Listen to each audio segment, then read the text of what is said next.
नमस्कार मित्रों, आज हम इस वीडियो में अनुस्वार और अनुनासिक की चर्चा करेंगे। अनुस्वार जब हमने स्वर पढ़े थे तब दो अयोगवा वर्ण आए थे। उन दो अयोगवा वर्ण को हम एक को अनुस्वार और एक को विसर्ग के रूप में जानते हैं। तो आज हम अनुस्वार के बारे में विस्तार से बात करेंगे और उसी के साथ में हम अनुनासिक की भी बात करेंगे। इन दोनों में अंतर करना बहुत जरूरी है और व्याकरण की कोटि में इसका एक अलग महत्व है। तो हम सबसे पहले बात करेंगे अनुस्वार की, उसके बाद में बात करेंगे अनुनासिक की। सबसे पहले बात की हमने अनुस्वार की। अनुस्वार का उच्चारण नासिका के द्वारा होता है, नाक के द्वारा होता है। जब हमने स्वर पढ़े थे तब अंग और अह, अंग अह, यह अनुस्वार था और यह विसर्ग था। यह दोनों अयोगवा थे, अयोगवा। अनुस्वार को हम लेखन की दृष्टि से हम इस प्रकार से लिखते हैं। उच्चारण नासिका के द्वारा हो रहा है, अंग अंग, विसर्ग अह। तो अनुस्वार का उच्चारण नासिका के द्वारा होता है और इसके प्रयोग के कुछ खास नियम हैं। उन नियमों की बात करते हैं कि अनुस्वार का प्रयोग कहाँ किया जाता है। सबसे पहला जो नियम है वो है पंचमा अक्षर का। जब हमने व्यंजन पढ़े थे तब हमने कचट तप वर्ग पढ़ा था। प्रत्येक वर्ग का एक पंचम वर्ण था। इस प्रकार से हमारे पास में 5 पंचम वर्ण थे। पंचम वर्ण से युक्त शब्दों के ऊपर हम अनुस्वार का उपयोग करते हैं। अनुस्वार के रूप में हम वहां पर बिंदी लगाते हैं।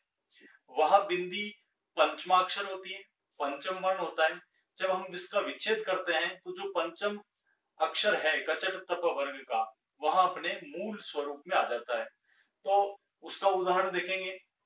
पंचमाक्षर हमारे पास में 5 थे और वो थे कचट तप वर्ग के, क च ट त और प। ये हमारे पास में वर्गीय व्यंजन है। इनका पांचवा जो वर्ण था वहां इस प्रकार से था, क का अंग, च का य। इनका उच्चारण कई स्थानों पर गलत होता है। ट का ण, त का न और प का म। इस प्रकार से हमारे पास में ये पंचम वर्ण थे। तो पंचम वर्णों से युक्त शब्द जो होते हैं वहां पर हमें अनुस्वार के रूप में यह चिन्ह दिखाई देता है। तो एक एक शब्द को देखते हैं हम। जैसे क वर्ग के पंचम वर्ण अंग से बनने वाला शब्द है गंगा। य से बनने वाला शब्द है चंचल।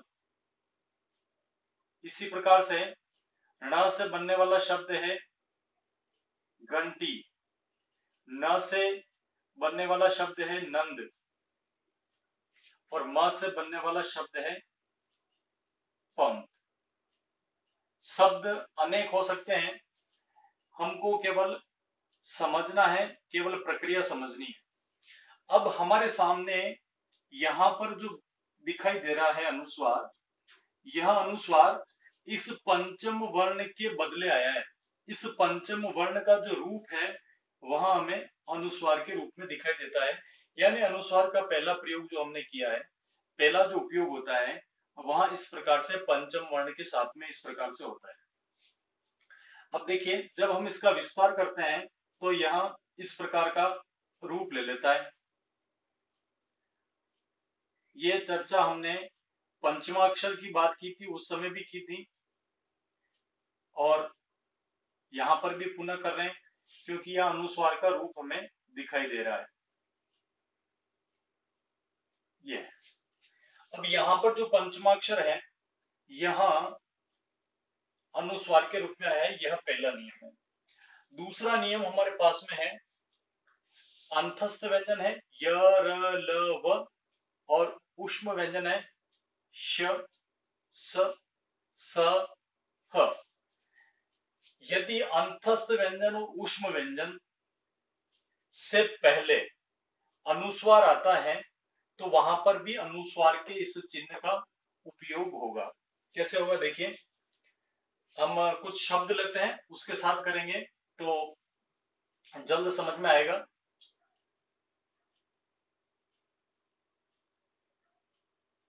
यहां तक का मिटा लेते हैं। यदि अनुस्वार के बाद में य, र, यह अनुस्वार है, इसके बाद में अगला वर्ण यानी अनुस्वार के बाद वाला वर्ण यदि इन 8 में से 4 अंतस्थ व्यंजन और 4 ऊष्म व्यंजन में से एक है तो अनुस्वार इस प्रकार से यहाँ पर बनाया जाएगा, लिखा जाएगा। तो जैसे हमने इसका उदाहरण ले लिया, उदाहरण कुछ भी हो सकता है, संयम, संयत, इस प्रकार से उदाहरण हो सकते हैं। एक उदाहरण हमने इसका लिया, यहाँ उदाहरण था हमारा य का।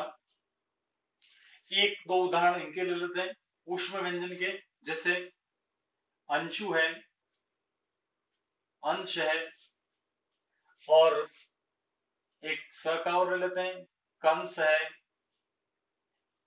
इस प्रकार से हंस भी इसी का उदाहरण है। यहां जो आपके सामने दिखाई दे रहा है यह अनुस्वार के बाद में, अनुस्वार के बाद में जरा गौर करके देखिए, अनुस्वार के बाद में कौन सा वर्ण आ रहा है।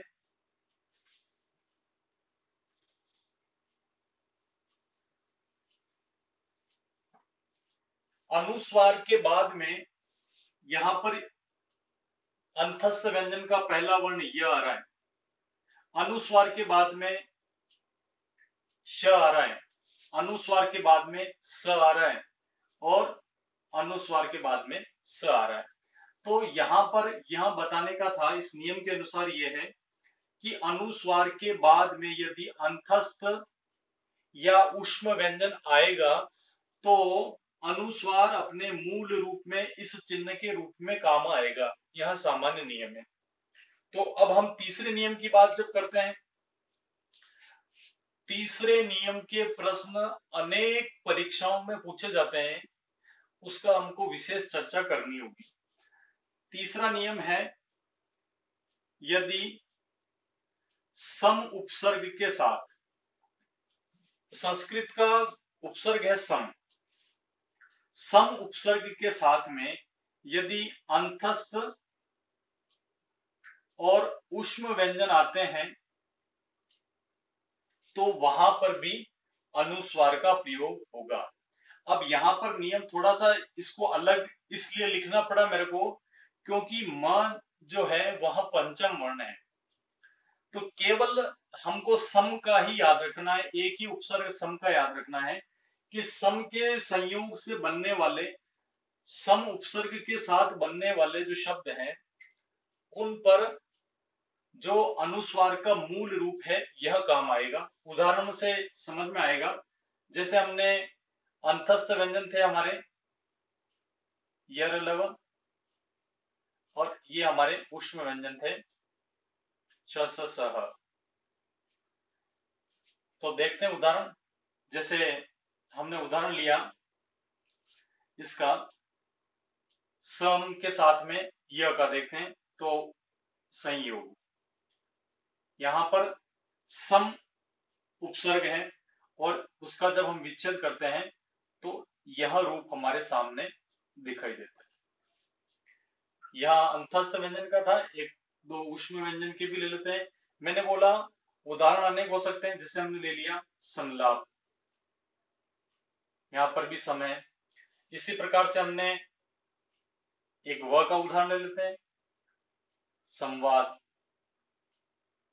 इसी प्रकार से ह का उदाहरण ले लेते हैं संहार, सब में सम का उपयोग है। इसी प्रकार से स का उपयोग ले लेते हैं तो संसार। ऐसे शब्द अनेक हो सकते हैं, लेकिन सम उपसर्ग जहां पर काम आएगा वहां पर अनुस्वार अपने मूल रूप में दिखाई देता है, बिंदी के रूप में दिखाई देता है। सरल सा नियम है। एक बार वापिस बता रहा हूं। सम उपसर्ग के बाद में यदि अंतस्थ और ऊष्म व्यंजन में से एक वर्ण कोई सा भी आता है, तब अनुस्वार अपने मूल रूप में दिखाई देगा। इसी प्रकार का उपयोग होगा। यहाँ एक सामान्य सा नियम है। इसके बाद में इस नियम का विशेष ध्यान रखें आप, इसके प्रश्न अनेक आते हैं।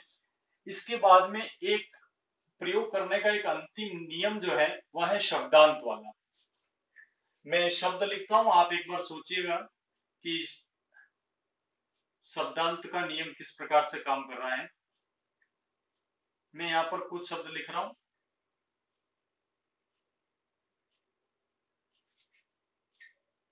मैंने 3 शब्द लिखे यहाँ पे, इनके ऊपर बिंदी लगा रखी है। यह किस रूप में उच्चारित होगा आप एक बार इसको बोल के देखिए, अभी समझ में आ जाएगा। जो हमारा चौथा और अंतिम नियम है अनुस्वार के उपयोग का, एक बार आप इनको बोलिए।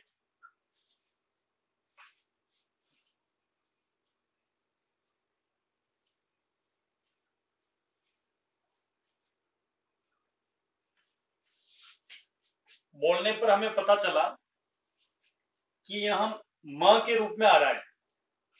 तो चौथा जो नियम था हमारा, शब्दांत शब्द के अंत में यदि अनुस्वार आता है तो वह म के रूप में लिखा जाएगा।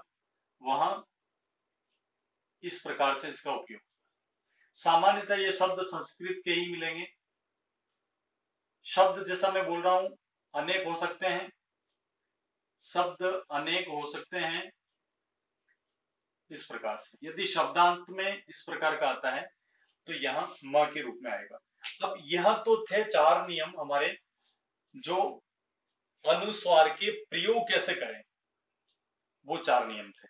2 नियम ऐसे हैं जहां पर इन चारों में से कोई सा भी नियम तो काम करेगा, लेकिन उसके साथ में एक दूसरा नियम भी काम करेगा। वहां पर हम अनुस्वार का उपयोग नहीं कर पाएंगे, नहीं कर सकते हैं।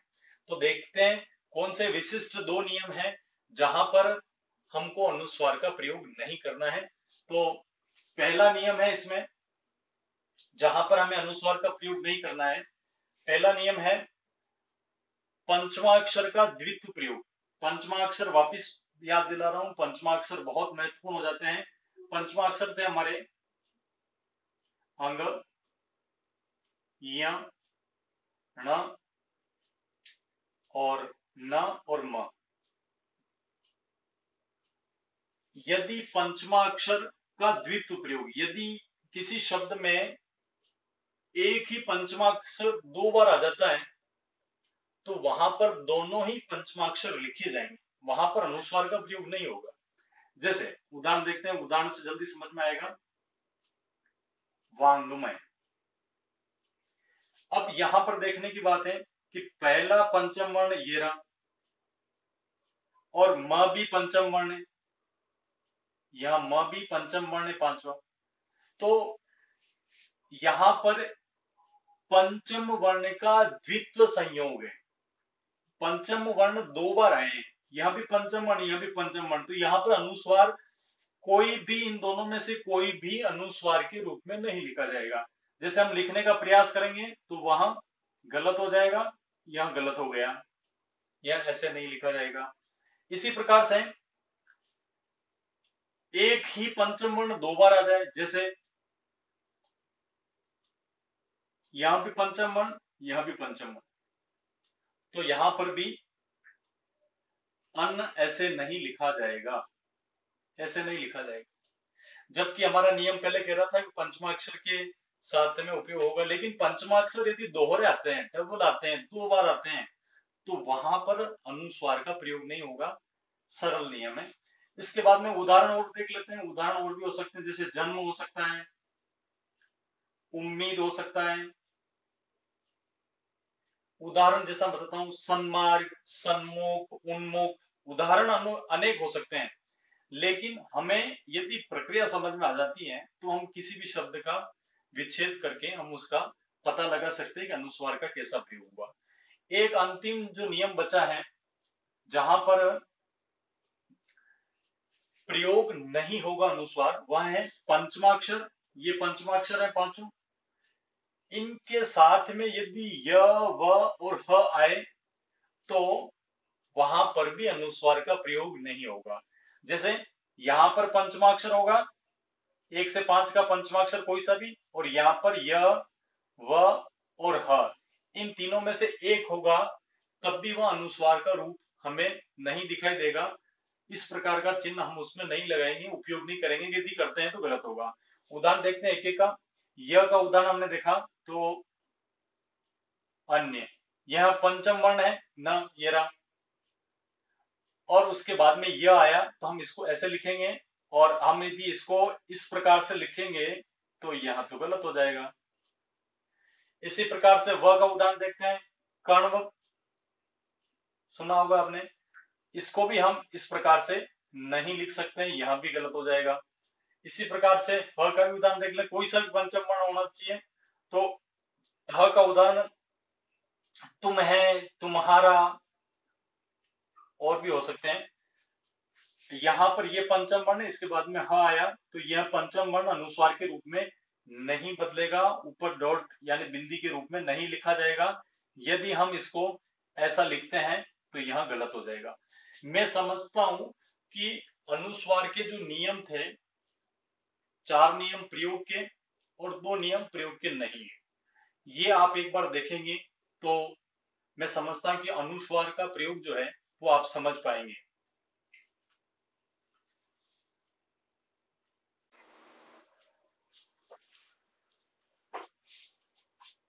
अब हम बात करते हैं अनुनासिक की। तो सर्वप्रथम अनुनासिक को हम चंद्र बिंदु के रूप में जानते हैं। हम इसका लेखन इस प्रकार से चंद्र बिंदु के रूप में करते हैं। अनुनासिक की सबसे बड़ी विशेषता है कि वह नाक और मुख दोनों से बोला जाता है, जबकि अनुस्वार केवल नाक से हम उच्चारित कर रहे थे। अनुनासिक जो चंद्र बिंदु के रूप में है वह नाक और मुख दोनों से बोला जाता है। इसके प्रयोग के सामान्य से 2 नियम है, अनुस्वार की तुलना में कम नियम है। इसको देखते हैं हम। हमारे पास में स्वर थे, तो स्वर में हम री को छोड़ करके बाकी स्वर मैंने आपके सामने लिख दिए हैं।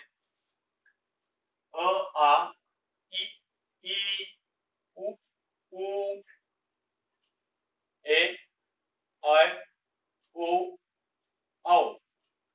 इस प्रकार से यहां हमारे सामने जो स्वर हैं उनकी बात इन दोनों नियम में की हुई।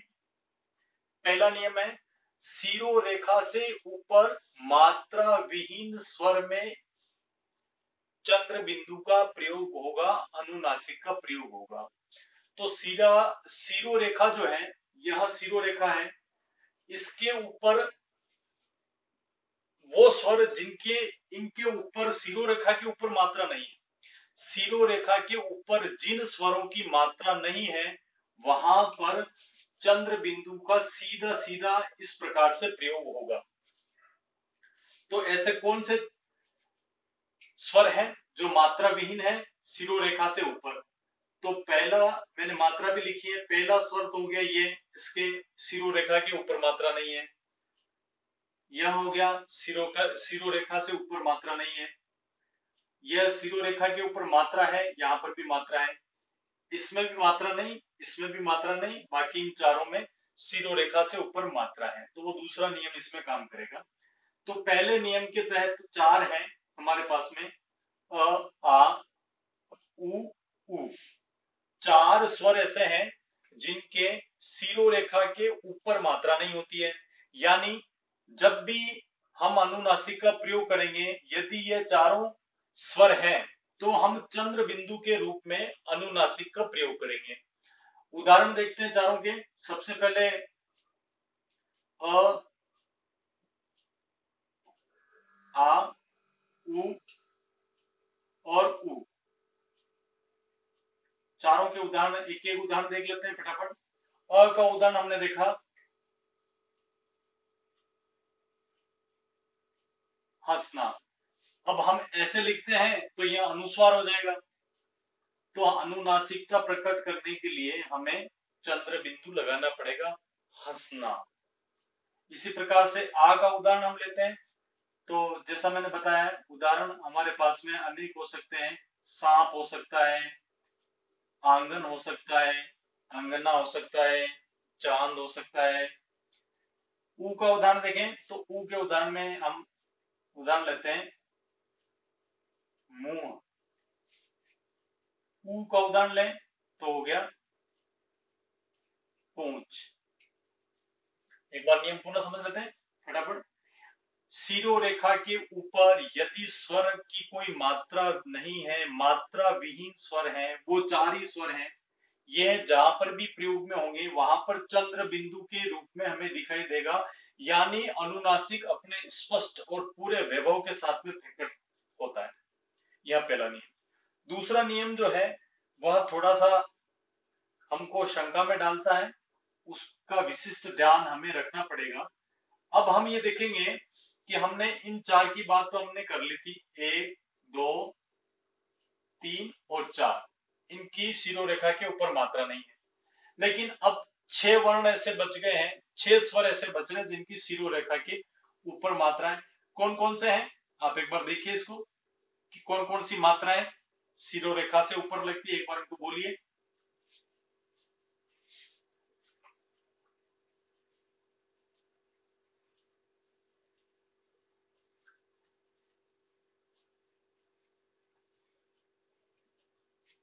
तो हमारे पास में 6 ऐसे स्वर हैं जिनकी मात्राएं शिरोरेखा से ऊपर लगती है।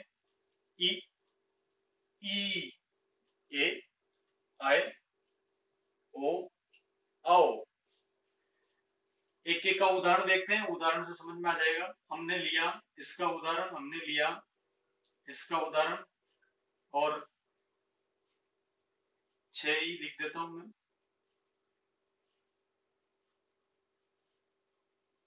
अब सबसे महत्वपूर्ण जो बात हमारे को ध्यान रखनी है वो ये है कि हम यहाँ पर अनुनासिक का प्रयोग करेंगे, यानी चंद्र बिंदु का प्रयोग करेंगे, लेकिन हमारे पास में स्थान कम है। तो मानक हिंदी के अनुसार हम अब इसका प्रयोग केवल डॉट यानी अनुस्वार का जो चिन्ह है उसको लगा करके करते हैं, लेकिन वहां अनुस्वार नहीं होगा, वहां होगा अनुनासिक। तो जैसे हमने ई का उदाहरण लिया, तो लिया हमने छोटा है तो हमने इस प्रकार से लिखा। एक को मैं थोड़ा सा विश्लेषण करके भी बताऊंगा आपको मैं। इसको हम क्या इस प्रकार से नहीं लिख सकते हैं? लिखने में कठिनाई आती है और स्थान का अभाव होता है। यह दो कारण हैं जिनके कारण से हमें चंद्र बिंदु के अंदर से केवल बिंदु लिया है, चंद्र चंद्र हटा दिया है, उसका रूप ये दिखाई दे रहा है। अब यह दिखता अनुस्वार के जैसा है लेकिन यह अनुस्वार नहीं है। यह बात एक शब्द के साथ समझ में आ गई। अब हम इनके सभी के उदाहरण लिख लेते हैं। तो इसका हो गया ईंट, इसका मैं, इसका मैं, इसका हो गया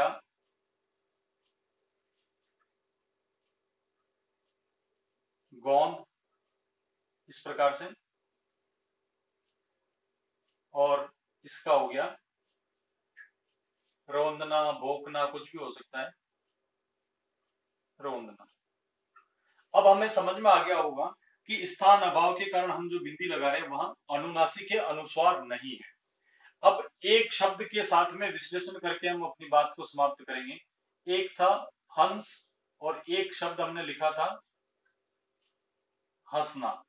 अब यहां पर यह चंद्र बिंदु का प्रयोग, यहां अनुस्वार है और यह चंद्र बिंदु है।